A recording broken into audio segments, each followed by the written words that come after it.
అనేక రైతు సంఘాలు, సుమారు 500 పైన రైతు సంఘాలు సంయుక్త కిసాన్ మోర్చా అనేటువంటి దాన్ని ఏర్పాటు చేసుకుని రైతాంగం పంట పండించినటువంటి దానికి గిట్టుబాటు ధర ఇవ్వండి, కనీసమైనటువంటి మద్దతు ధర కల్పించండి, వరి గోధుమ వీటన్నిటికి కూడా ఇవ్వాలి అని చెప్తూ ఉంటుంటే కనీసం మద్దతు ధర అనేటువంటిది ప్రకటించకుండా అది పక్కన పెట్టేసేసి రేట్లు పెంచేసి కరెంటు ధరలు పెంచివేసి చేస్తూ ఉన్నటువంటి పరిస్థితి ఈ రోజు మోడీ గారిని మనం చూస్తూ ఉన్నాం. మరి అక్కడ సంయుక్త కిసాన్ మోర్చా మీటింగ్ అయిపోయిందా అంటే, కదలిక అయిపోయిందంటే అవలేదు. మనం అందరం చూస్తున్నాం.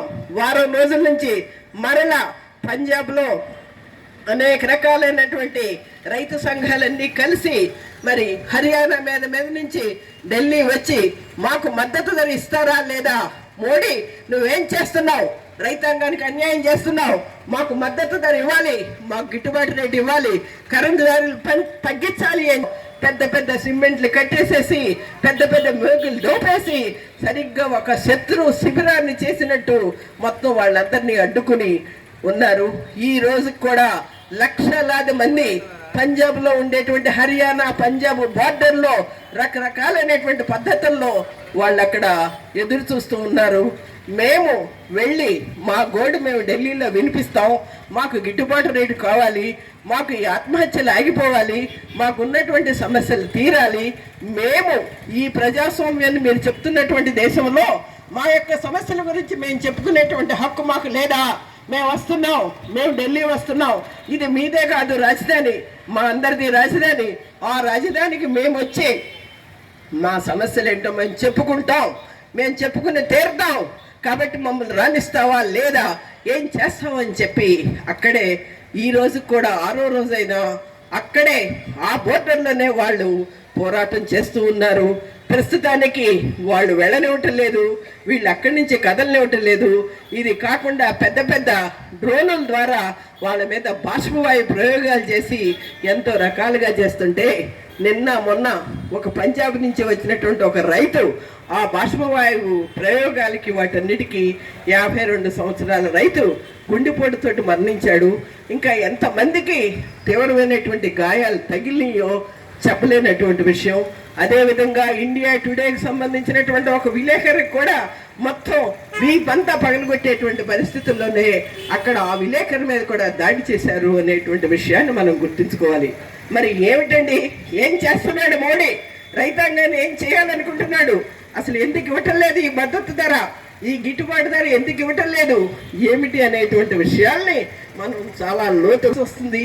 మరి వరికైతే ఎంత, గోధుమలకైతే ఎంత, చెరుకైతే ఎంత, పత్తి అయితే ఎంత, మిర్చి అయితే ఎంత అని కనుక మనం తీసుకుంటే ప్రతి ఒక్క దాంట్లో కూడా గత 15 సంవత్సరాల నుంచి అంతకు ముందు నుంచి కూడా చూసుకుంటూ ఉంటుంటే ప్రతి సంవత్సరం కూడా రైతాంగానికి పంట పండించడానికి ఉత్పత్తి చేయటం కోసం విపరీతమైనటువంటి రేట్లు పెరిగిపోతూ ఉన్నాయి.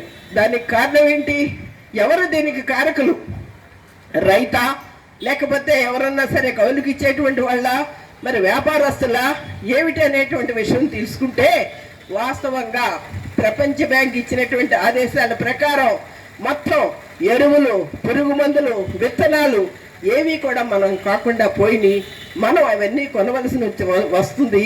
ఒక రైతు 1 ఎకరాలో ఇవన్నీ చేయాలంటే తన చేతికి పంట వచ్చినా రాకపోయినా ఎరువులకి డబ్బులు కట్టవలసిందే, పురుగు మందులు డబ్బులు కట్టవలసిందే, విత్తనాలకి డబ్బులు కట్టవలసిందే. ఇదంతా కట్టి 50,000 60,000 అయిన తర్వాత అతనికి గిట్టుబాటు రేటు కావాలని అంటే మార్కెట్లో రేటు లేదు, మేమేం చేయగలుగుతామని చెప్తున్నారు. కానీ రైతాంగం ఎంతవరకు ఆలోచిస్తున్నారండి, మాకు గిట్టుబాటు రేటు లేదు అని అంటున్నారు. గవర్నమెంట్ ఏం చెప్తుందండి, మరి ఇస్తాం చూస్తామని అంటున్నారు.